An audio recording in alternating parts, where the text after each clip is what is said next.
All right, for this week's Reddit reply, we're going to be talking a little bit about Storm, talking a little about sleeving Ant-Man and Wasp, some rules, questions, all that fun stuff. But before we do me a huge favor, make sure to hit the like button, hit subscribe down below. It really means a lot. We are now over 5,200 subscribers, I think, on our road to 10K, which I'm really excited about. It's been a great experience, and everyone that has hit that button already and watched these videos, I greatly appreciate it. Thank you all so much.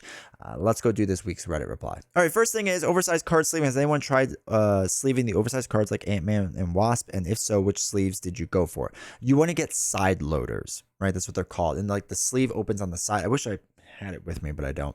But it's open on the side, so it just goes in one side and goes in the other side, and then it's like, I should do it in front of the microphone, and then it's covered. I use Dragon Shield, and I'm fortunate to buy like 100 of them, so I've used 2, 4, 6 of them. But if they ever come up with more heroes that do this, I have a lot more sleeves left. But I'm sure you can get like other brands and versions. It's not like Dragon Shield that has to do it or anything. But I've used that and it works pretty well. Does Thunderstorm buff Dive Bomb? Thunderstorm says each player gets +1 attack. Dive Bomb says hero action.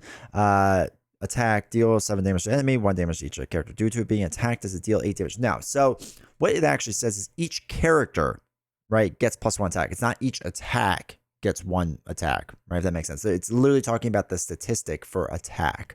So no, it would have to be a different card. And I just pulled up another example really fast, like warrior skill. So when your hero attacks, remove 1 warrior counter from here. That attack deals 1 additional damage. This one specifically has like the +1 attack, and it's talking about the stat itself and says the character.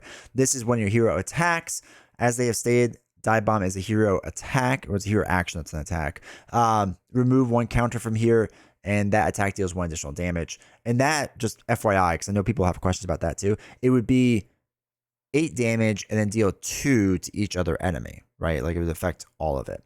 So anyway, that's just important to note. Thunderstorm doesn't affect that. It would have to have wording like this. There's a couple of cards like that, but have to have wording like this. Marvel Champions content ownership. Given a comment in another thread, it prompted my curiosity to see what the community ownership was of current Marvel Champions content. The content was, I don't think most players have everything. So where do you put your collection?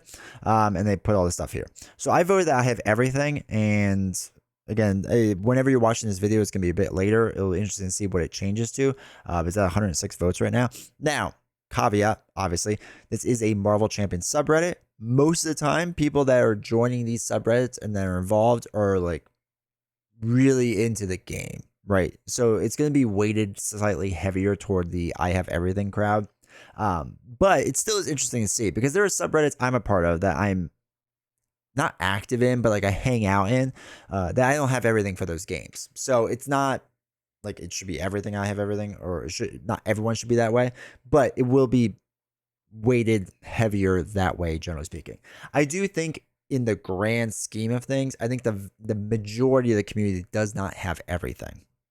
I would assume that most people pick up like obviously the core box, but then like maybe a couple hero packs and maybe like a big box or 2 expansion. Right, that's kind of how I assume most of it goes. How fun is the hood? There's a 20% discount on the hood right now in my game store, and I'm thinking about getting it. I already have all the campaign boxes in each scenario except for Kang. Not going to buy him. He's for multi, and I play True Solo. I know people might yell at this person for that, but True Solo, he's not fun. I'm sorry, he's not fun. I mean, obviously I own it because I'm going to own all this stuff, but whatever. I know people are going to hate on me for that. I heard the random factor is huge and lots of time to prepare the modules, so I didn't buy him at full price, but now I think I should have a chance. Can you please share your experience against him? I feel like this person watches my content and I got them from not buying this. So the hood is a pain to set up. What I have done recently that works for me is I have a section in my, so I store everything in boxes, right? BCW boxes, or just cardboard boxes. And I have a hood section, right? All of his modular sets are right there. And you can do this with all your mods if you want to, but I just have the hood ones because I don't know. And what I've started to do is I literally just reach over to my table, plop my hand down, pick out a mod set and put it down. That's much easier, right? I don't do the whole 7 ahead of time. I think you have to do 1 right in the beginning. I just pick the one at random, plop it on the table. When I need another one, just put my hand in randomly, pick out another one, and whatever it is what it is. And to me, that has been a better way than like getting the 7 out that you're going to use and make sure that they're randomized and blah, blah, blah, blah. Like I'm just not even bothering with that. And I think that helps them get to the table easier and better. Now, the argument against the hood is I don't think the hood is that great of a scenario in general. Like I don't have a ton of fun playing the hood. I don't think he's fun to play against. Um, he's not easy per se, but he can be easier. Like he's not super hard either. Like he's very like mid-level to me, which isn't bad, but it's just like I don't know. I just don't play him as much as I thought I would. Now, the argument for the hood, and I think this argument is actually, in my opinion, stronger than the argument against him. One, standard two and expert two is nice to have. I don't play expert two hardly ever. Standard two I will play now and again. It's nice to mix up things slightly, especially with standard three coming out. It would be nice to like alternate between all three of them and whatever else. So that's still worth it to me, even if I don't play standard two as much as like standard one. The bigger argument is the mod sets themselves. I have gotten more into mixing mod sets with different villains. It's obviously the way that they want you to play. People have tried to convince me this for years, and I was like, no, I'm going to keep doing it the other way. And now I finally seen the light, and I do mix the mod sets. Not all the time, but like half the time, mix the mod sets with the villains. There are a lot of really good, interesting mod sets in the hood scenario pack, and it would be a shame to not have them. And I know a lot, if you're the type of person that will like, you can never mix and match mod sets and villains. One, I implore you to at least try it. But let's just say you did and you hated it and you never want to do it again. I get it. I'm not here to try to like change your mind that much. But if you don't mind it, right, it is worth like getting those 7 or 8 sets, however many it is, to be able to mix and match and other things. They are really good. They are really good mod sets and they work really well outside of the hood. Not every mod set works well outside of like the scenario in which it was meant for, but this one does, right? All of them do. So anyway, while I may not love the hood, I'm not upset I have it because I love the mod sets in it. And I'm happy I have Standard 2 and Expert 2. Even if I don't play it nearly as much, I'm still happy I have it. Question, stalked by Sabretooth. And here's a giant picture of the card. That's a really big picture.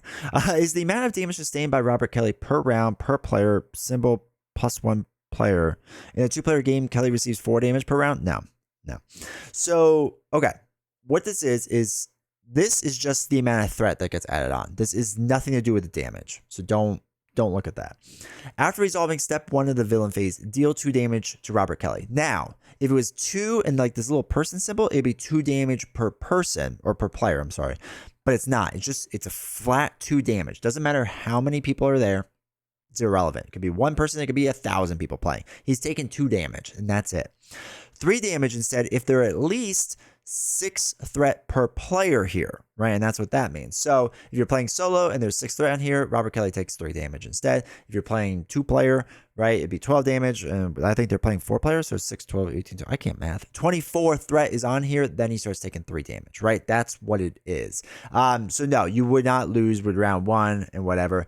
So yeah, so you're good there. The damage, if it was multiplied, would have this little like person symbol next to it, but it doesn't. What cards am I missing if I skip the X-Force, Next Evolution, X-Cycle 7? You're missing the X-Men cards. Sorry. So I have everything up to and not including Next Evolution. I'm thinking about getting back in with Age of Apocalypse and skipping Next Evolution Cycle 7. What key deck building cards would I be missing staples and build arounds? Also, if I got Next Evolution but not the hero packs, would I be missing any cool X-Force cards to build Cable and Domino with? And they'd be missing the pool aspect. So, I mean, the biggest thing that was introduced in Next Evolution was the player size games, and they're good. I like them. I don't know if it's worth spending all that money to just get them, but I do like them. The problem is you would probably need to get all the hero packs. Maybe not Deadpool, but you need to get all the hero packs to get all of them because there's some really good ones later down the line. I feel like Cable and Domino worked pretty well out of the box, so you wouldn't need that many cards, if any, for the Next Evolution stuff. The thing is, I feel like Next Evolution feels very self-contained in itself, right? And we'll see what Age of Apocalypse has that affects Next Evolution stuff, if anything. But since it's so self-contained, like if you're gonna get the cards, I feel like you should just get the whole cycle. And I know that's like, oh, just spend the money and get it. But like not all, but a lot of those cards are X-Force cards, and they would affect just the X-Force stuff. Now I know Cable has some stuff for oh, the one trait that Phoenix is. And of course, I had to look it up because I couldn't remember. It was psionic. I know he has some psionic cards, right? I think, because that's like a part of his thing too. So there's a few cards there that affect her in some psionic builds. Again, is enough to invest in the whole cycle? I don't think so. But yeah, I do feel like Next Evolution was very self-contained, and it's kind of, again, I don't want to judge too much yet because we haven't seen Age of Apocalypse, and maybe there's a bunch of next evolution type cards, right? X-Force cards in that cycle. But it still feels weird to me that it's like a one-off cycle, but it's not, right? Like it has some overlap and not a ton of overlap. I don't know. I wish they would have like blended the cycles a bit more together. I don't know. But anyway, if it's really not your thing and you don't want to get into it, like, I would say don't. But if you are going to get into it, I feel like you need to get the vast majority of that cycle to make the most of that player side schemes. And then, like, the only other thing I can really think of is psionic. I'm sure there's other stuff, and you can let me know that in the comments what else there is, because I can't remember the cards off the top of my head. But yeah, if you're really not like that into it, and just, I would say don't bother. Who to buy next? Been playing the game for maybe 6 months and have been loving it. Let's go. I've slowly been grabbing as many heroes as I can. I've got all the heroes who seem obviously interesting to me, but now I've hit a bit of a wall on who to grab next. Hopefully the hero that's been most interesting has been Valkyrie, so I get it. I tend to like heroes who can work pretty well in multiple aspects, Valkyrie, and have good cards for deck building, Valkyrie. So I have Cap, Miss Marvel, Doctor Strange, Ant-Man, Wasp, Scarlet Witch, Spider-Ham, Wolverine, Storm, Gambit, and Deadpool. Okay. Just wondering where I should go next. Thanks for the help. Big boxes. I think big boxes are still the best bang for your buck, right? Rise of Red Skull, go in order. I think those are some of the best stuff. But as far as deck building goes, like if you're buying, like Wasp, I do think is like the best pack out there for that.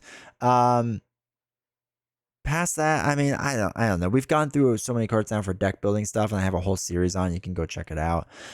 So I don't want to recommend like individual ones and whatnot. But as far as like generally buying, buy the big boxes. They're just the best value, I think. And then work through a cycle that you like. Because it seems like they're well on their way. They're just gonna buy everything. So save your money on shipping and just get free shipping because you bought everything. Duplicate aspects in multiplayer. I've seen a couple of posts on here suggest combos of heroes using the same aspect. Example, in one 4-player game, 1 leadership, 1 justice, and 2 protection heroes. Is this legal or is it a variant? I thought each player had to be a different aspect, but maybe I'm wrong. No, you could be all 4. It could be the same. Doesn't matter. There's nothing that stops that. So there is no rule in the rulebook that says players have to be different aspects. There's rules within the cards, right? So like if it's a unique card, there can only be 1 unique card. You still need to follow all the deck building rules. So like, for example, well, what would be a good one? Like Polaris, I believe, in protection, because they're using protection. I believe she has a unique star next to her. So like if you had a Polaris and your teammate had a Polaris, there couldn't be 2 Polarises on the table. But there could be 1 Polaris on the table. You could wait until that Polaris gets knocked out and play your Polaris. Right? Does that make sense? But yeah, there's no rule. I think a lot of people get tripped up because the original game manual book thing made a comment or whatever about like every hero is a different aspect or whatever. Like it was just like an offhanded comment, I think, in the book that threw people off. Because like obviously I think the game would want you to play 4 different aspects, but you don't have to. There is no rule in the book that states everyone must be a different aspect. All right, hopefully you enjoyed this week's Reddit reply. Do me a huge favor before you leave. Make sure you go over to twitch.tv/D20woodworking. Join the live streams. They have been a lot of fun. They've been really, really cool. So make sure to hit the follow button and turn on notifications. I think we're about to hit 1,000 followers, which is really cool. I don't think I mentioned that at the beginning of the video. Here's the thing with videos. I say things in the beginning, and by the end, I've already forgotten what I said. So hopefully I'm not repeating the same thing. But if I did, then subscribe to the channel, unless that's the repeat. Then you know what to do. Just do the things down below. But anyway, I'll put up a video right here. Hopefully it's something that you enjoy. I don't know what it is. I'm going to let YouTube algorithm pick it for you. But thank you all for your support. Thank you for watching these videos. I greatly appreciate it. See you all next time.